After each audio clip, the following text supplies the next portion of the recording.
Was he in the wrong? Yes. Okay, we know that. No one knew that it would happen. No one had a clue. No one had nothing. We all talked to him. Everything was fine. And then this. Tonight, new insight into the life of the man killed in a shootout with police. Officials identified David Marshall Jr. as the man responsible for a kidnapping, carjackings, and police chases across 4 cities Friday.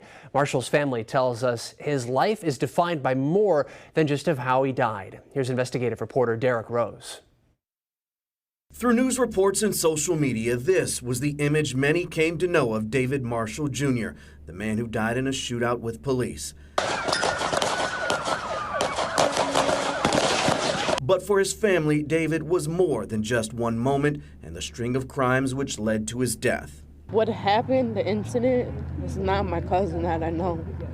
So there's more to it.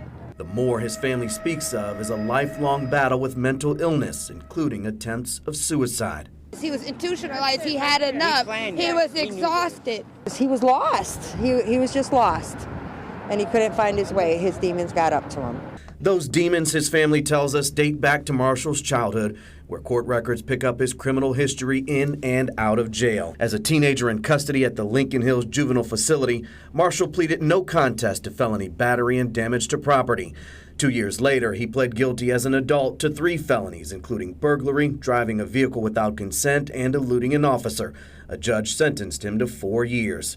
Those are the only felony convictions we found.